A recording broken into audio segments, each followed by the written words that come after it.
The Detroit Lions are facing a situation at tight end that not enough people are talking about. And if you're a fan who's been focused only on the defensive side of the ball or the draft buzz around other positions, this is something you need to hear. Right now, the Lions have one of the best tight ends in the entire NFL in Sam Laporta. He's entering his 4th season, he's already proven he can be a difference maker, and when he's healthy, he changes the way defenses line up against Detroit. But here's the reality. Laporta is coming off back surgery, he missed the final 8 games of last season, and he's scheduled to become a free agent next offseason. That alone should get your attention. Laporta did say after the season that the back injury and the surgery that followed shouldn't prevent him from being ready for the start of training camp. That's encouraging. That's what you want to hear. But at the same time, this is the NFL. Injuries matter. Timelines matter. Contracts matter. And when you look at the tight end room as a whole, you start to see why this position is suddenly a high priority conversation in Allen Park. Brock Wright, the teams know, 2 tight end, is entering the final year of his contract in 2026. That means both of your top 2 tight ends are essentially on expiring time. Behind them, Thomas Gordon and Zach Horton are currently on the roster, but none of the tight ends in this room are signed beyond next season. Let that sink in. Not one. Now add another layer to this. New offensive coordinator Drew Petzing. If you followed what Petzing did in Arizona, you know tight ends weren't just a piece of the offense, they were a focal point. The Cardinals ranked in the top 10 in 12 personnel usage and were no 1 in 13 personnel last season. That means 2 tight end and 3 tight end sets were not situational packages. They were core identity. Over his 3 seasons guiding the offense, Arizona used 2 or 3 tight ends 38.4% of the time. That's a massive number in today's NFL, and look at what he did with Trey McBride. Petzing developed him into a league-leading tight end in receptions and yards in 2025. He wasn't just catching short passes in the flat, he was used creatively. Downfield routes, heavy tight end packages, mismatches, motion versatility, that's what Petzing brings to Detroit. So now ask yourself, if this offense is about to lean heavily into multiple tight looks, and your entire tight end room is essentially on short-term contracts, what does that tell you? It tells you the Lions have a real need here, and the organization sees it that way. The need at the position is considered high.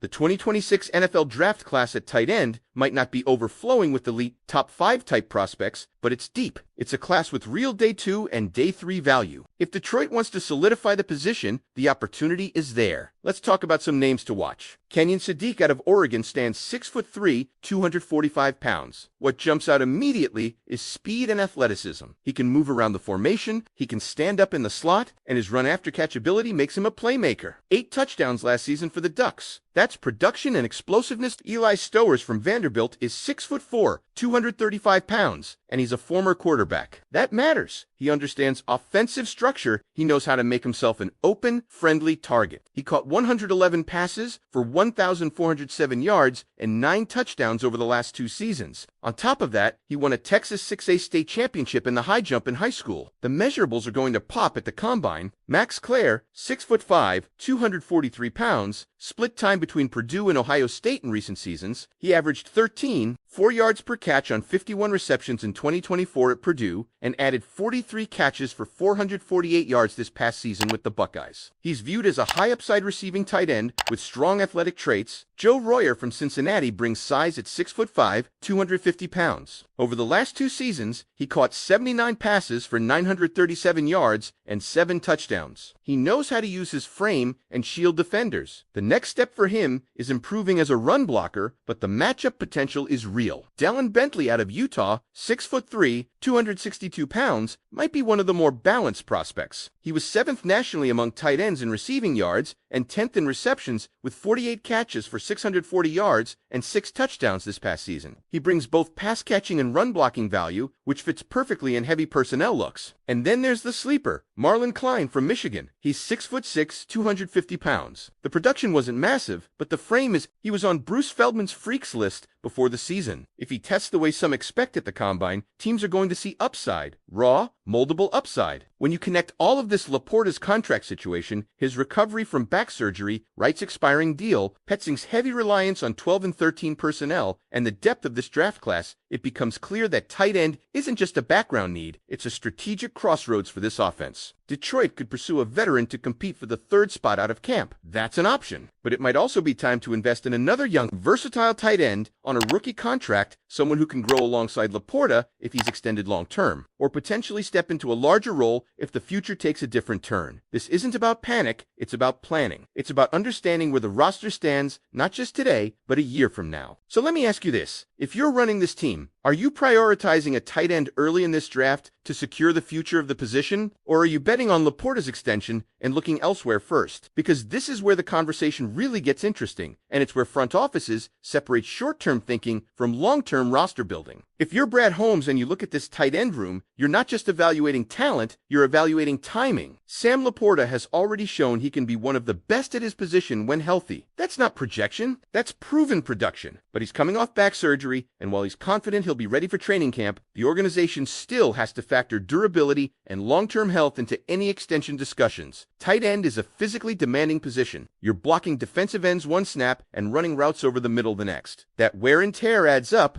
Now layer in Drew Petzing's philosophy. This isn't a coordinator who treats tight ends as secondary weapons. In Arizona, he leaned into them heavily. 2 and 3 tight end sets weren't wrinkles. They were foundational. 38.4% usage of 12 and 13 personnel over 3 seasons is a clear identity marker. And when you see how Trey McBride exploded statistically under Petzing's guidance, leading the league in receptions and yards at the position in 2025, it tells you something important. In this system, tight ends eat. So the Lions can't just think about having one good tight end. If this offense is going to mirror that structural approach, you need depth, versatility, and contracts that give you flexibility. Right now, Laporta, Brock Wright, Thomas Gordon, and Zach Horton are all essentially on short clocks. No one is signed beyond next season. That's not sustainable if you're planning to feature multiple tight end formations at one of the highest rates in the league. This is where the draft comes in. The 2026 class might not have a generational prospect at the top, but it has volume. It has day 2 and day 3 value. And for a team that has built through smart drafting and development, that matters. You don't necessarily need a top 10 pick at tight end. You need a player who fits your structure, your personnel packages, and your contract timeline. Think about Kenyon Sadiq's ability to stretch the field and create after the catch. Imagine pairing that speed element with Laporta in 12 personnel, forcing defenses to choose between base and nickel while still respecting vertical threats. Or Eli Stowers, with his quarterback background and natural feel for spacing, that kind of football intelligence can translate quickly in a system that values movement and matchup manipulation. Max Clare gives you a receiving profile with upside. Joe Royer offers size and red zone presence if his blocking continues to develop. Dallin Bentley brings balance. The type of player coaches trust because he doesn't tip your hand, run, or pass, he can stay on the field. And then there's Marlon Klein, the high-upside moldable athlete. In a system that has shown it can develop tight ends into focal points, that kind of raw tool set becomes even more intriguing. The key here isn't replacing Laporta, it's insulating the position. If Detroit extends Laporta sometime in the next year, you suddenly have a clear long-term anchor, but you still need a cost-controlled complement. If, for any reason, negotiations stretch or change direction, having a young tight end already developing in the system gives you leverage and continuity. It's smart roster insurance. And don't overlook the financial angle. A rookie contract at tight end is valuable, especially when you're managing future extensions across the roster. If Petzing is going to feature heavy personnel, you can't be thin at a position that's central to the scheme. This isn't just about talent evaluation, it's about system alignment. It's about making sure your offensive philosophy and your contract structure are working together instead of colliding a year from now. So as you look ahead to the draft and training camp, keep your eye on this room. The Lions don't just need bodies, they need stability. They need versatility. And they need a plan that stretches beyond 2026. Now, I want to hear from you.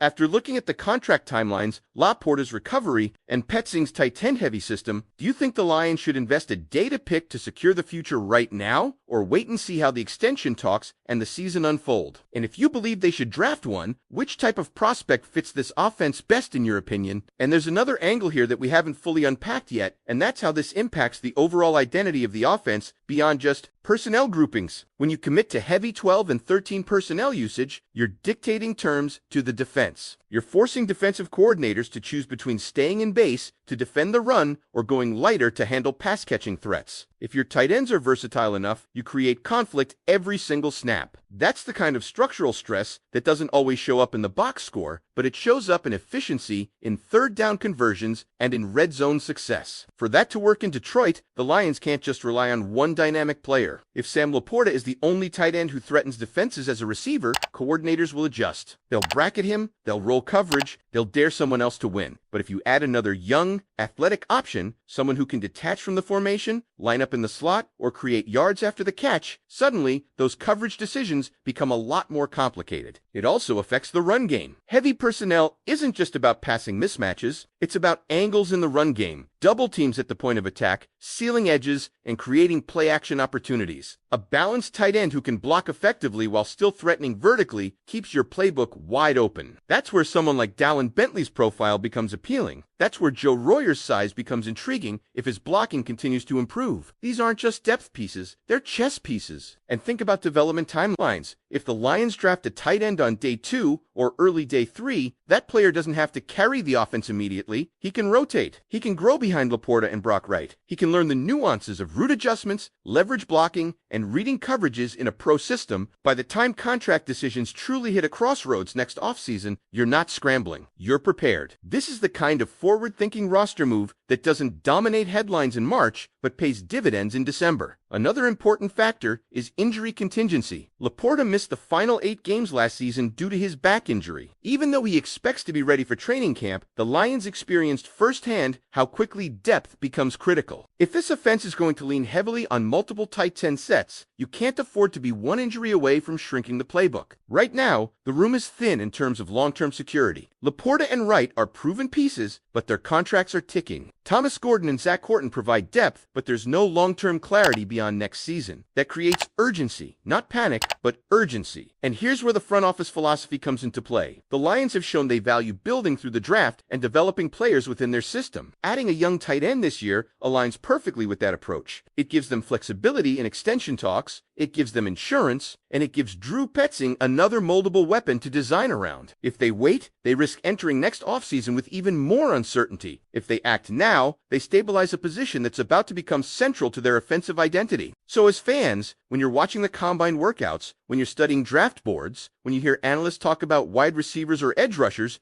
don't overlook tight end. The need is real, the system demands it, and the timing makes sense. The Lions are at a quiet but important crossroads at this position. Do they double down on building a multi-tight end offense with depth and youth, or do they trust the current room and address it later? And let's push this even further, because roster construction is never just about one position in isolation. It's about how that position connects to everything else on the field. If Drew Petzing is going to carry over the structural DNA he showed in Arizona, then the tight end room becomes a multiplier for the entire offense. Heavy usage of 12 and 13 personnel isn't just a formation choice, it influences tempo, defensive substitutions, and even how opponents prepare during the week. When a team uses 2 or 3 tight ends on